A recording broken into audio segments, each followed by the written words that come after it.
You're probably thinking, my boyfriend said this was a superhero movie, but that guy in the red suit just turned that other guy into a fucking kebab. Well, I may be super, but I am no hero. Hello दोस्तों, तो मैं हूँ सम्राट और comic पाठशाला की एक और क्लास में आपका स्वागत है। तो हाल फिलहाल में रिलीज हुआ मॉर्बियस का ट्रेलर जितना देखने में मस्त है उतना ही वो दिमाग का दही बोला था मैंने, दही बोला था, ये एडिटिंग वाले भी ना। हाँ, तो ये मॉर्बियस का ट्रेलर जितना देखने में मस्त है उतना ही वो दिमाग का दही भी करता है। इसमें अब तक के सभी स्पाइडरमैन के रेफरेंस दिए हैं और वो भी मिक्स मसाला खिचड़ी बनाकर, और ऊपर से तड़का लगाने के लिए इन्होंने वल्चर मामा को भी इनवाइट कर दिया। और ये सब क्या कम था, जो सोनी ने सोचा चलो अब इतनी पसंद मचाई है तो वेनम के नाम का पपलू भी इसी में ठूस देते हैं।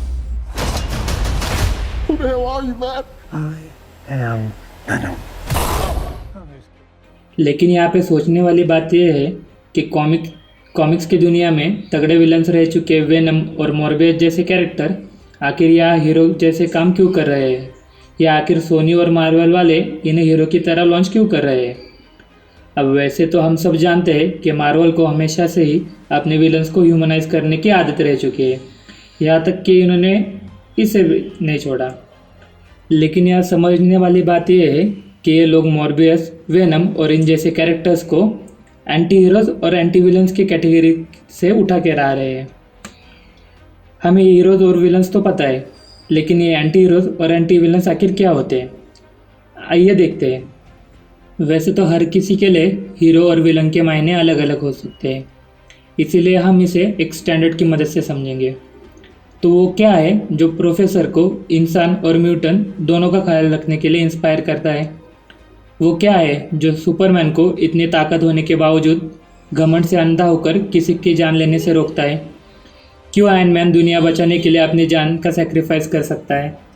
तो ये है नोबल या glorious purpose, no killing rule और सेक्रीफाइस। ये वो तीन क्वालिटीज़ है जिनके लिए हर कॉमिक्स और मूवीज़ में हीरो को पहचाना जाता है। तो आज हम इन्हीं तीन क्वालिटीज़ को समझेंगे कि हीरोज़, एंटी हीरोज़, विलन्स और एंटी विलन्स में ये क्वालिटीज़ कैसे होती है। तो कॉमिक्स या मूवीज़ में जो हीरो होते हैं उनकी हीरो बनने की जर्नी चाहे जैसे शुरू हुई हो, मगर उनके हीरोगिरी के इरादे हमेशा नेक ही होते हैं। वो हमेशा दुनिया को एक बेहतर प्लेस बनाना चाहते हैं सबके लिए। फिर चाहे आपको इंस्पिरेशन अपने अंकल बहन के मौत से मिली हो, या किसी ने आपके माँ बाप को आपकी आंखों के सामने मार डाला हो, या फिर चाहे आप पैदा होते ही किसी अनजान प्लैनेट पे आकर बाद में उसके भगवान बन गए हो, या भले ही आपको इंसानियत के लिए अपने सच्चे दोस्त के खिलाफ खड़ा रहना पड़े। हालत चाहे जो भी हो, लेकिन अगर आप एक हीरो है तो आप हमेशा इंसानियत और सच्चाई का ही साथ देंगे। यही एक हीरो की असली पहचान होती है।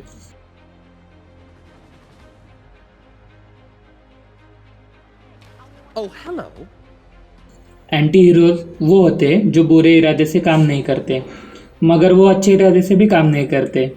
ज़्यादातर एंटी हीरोज खुद के फ़ायदे के लिए जो मिले वो काम करते हैं, लेकिन अक्सर इनके कामों का परिणाम अच्छा निकलता है और वो ज़्यादातर हीरोज़ के साथ ही टाइप करते हुए दिखाई देते हैं, बशर्ते आप किसी एंटी हीरो के गर्लफ्रेंड को किडनैप ना करें।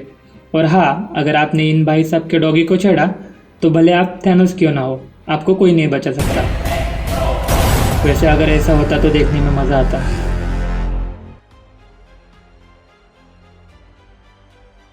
जनरली इन कैटेगरी में आने वाले कैरेक्टर्स का पर्पस तो सही होता है, लेकिन उन्हें पाने का तरीका बहुत गलत होता है।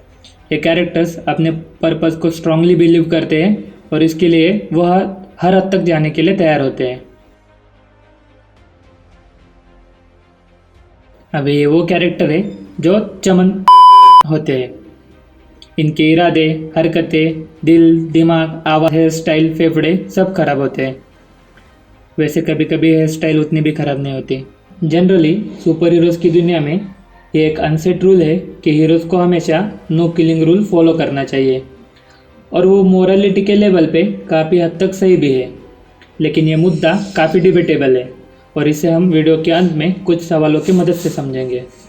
अब जो प्योर हीरोज़ में काउंट होते हैं जैसे स्पाइडरमैन, बैटमैन, सुपरमैन, ये सभी नो किलिंग रूल फॉलो करते हैं, पर हमें तो शक्तिमान ही ज़्यादा पसंद है।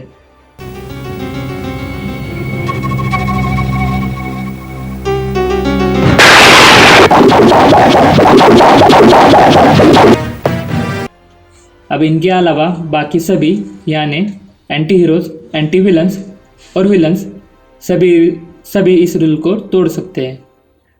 एंटी हीरोज जनरली अपने फ़ायदे के लिए या किसी प्योर विलन को ख़त्म करने के लिए या फिर कभी कभी बदला लेने के लिए किसी की भी जान ले सकते हैं। एंटी विलन्स मोस्टली अगर कोई उनके पर्पस के बीच में आए तो उनकी जान लेने से नहीं कतराते।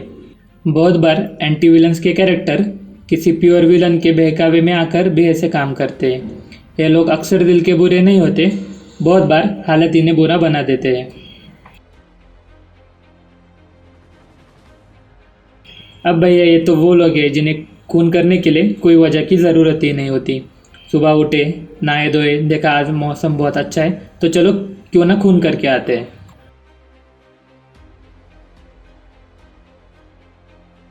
अब ये एक ऐसी क्वालिटी है जो चारों में कम ज़्यादा लेवल पे देखी जाती है। हीरोज हमेशा दूसरों की भलाई के लिए खुद का सेक्रीफाइस करने के लिए तैयार रहते हैं और एंटी विलन्स भी अपने पर्पस के लिए दूसरों के साथ खुद का भी सेक्रीफाइस कर सकते हैं। हालांकि एंटी हीरोज में सेक्रीफाइस की टेंडेंसी थोड़ी कम होती है। ज़्यादातर विलन्स भी सेक्रीफाइस टाइप के नहीं होते। सेक्रीफाइस करने के बजाय उन्हें चुराने में, छीनने में ज़्यादा मज़ा आता है। लेकिन कुछ ऐसे साइको टाइप जुनूनी विलन्स भी होते हैं जो बुराई के लिए किसी भी हद तक जा सकते हैं, यहाँ तक कि खुद का भी सेक्रीफाइस कर सकते हैं। अब ये सब तो हो गई मोरालिटी की बातें। एक आइडियल डेफिनेशन के हिसाब से ये सही भी है, लेकिन क्या रियलिटी ऐसी है? हमने आज आपको डेफिनेशन वाइज बता दो दिया कि हीरोज, एंटी हीरोज, विलन्स और एंटी विलन्स किसे कहते हैं, लेकिन क्या ये कैरेक्टर्स हमेशा ही अपने डेफिनेशन पे खरे उतरते हैं? चलिए कुछ सवालों की मदद से देखते हैं। तो अगर हीरोज को किसी की जान नहीं लेनी चाहिए मान लिया, तो एंड गेम में आयरन मैन ने जो किया थैनोस की आर्मी के साथ, तो क्या इसके बाद वो हीरो नहीं है? बल्कि क्या उसने ऐसा करके एक अल्टीमेट स्टैंडर्ड सेट नहीं किया सेक्रीफाइस करने का? देखा जाए तो सिर्फ बकी को बचाने के लिए कैप्टन अमेरिका किसी के भी खिलाफ जाने के लिए तैयार थे। तो क्या ये कोई नोबल पर्पज़ है? आधी यूनिवर्स की पॉपुलेशन को ख़त्म करके आखिर थैनोस को क्या मिला? क्या उसने ये खुद के लिए किया? और नहीं तो क्या वो विलन है? नाजिस के गुंडों को मारकर कैप्टन ने 400 सोल्जर्स की जान बचाई, तो क्या वो हीरो नहीं है? अपनी और अपने जैसे बाकी लोगों की बीमारी का इलाज ढूंढने के लिए इन बेगुनाहों की जान की परवाह ना करने वाला मॉर्बियस और ब्लड थस के बावजूद भी मासूम लोगों का खून ना पीने वाला मॉर्बियस आखिर हीरो होगा या विलन? अगर कोई हीरो किसी अपराधी को जिंदा छोड़ देता है और वो आगे जेल से छूटकर हज़ारों की जान ले लेता है, तो क्या वो जिम्मेदारी उस हीरो की नहीं हुई जिसने उस अपराधी की जान छोड़कर हज़ारों मासूमों को मरने दिया? तो इन्हीं सारे सवालों के साथ आज हम लोग इस क्लास को यहीं पे रैप अप करेंगे। क्या लगता है आपको इस बारे में? हमें कमेंट सेक्शन में ज़रूर बताएं।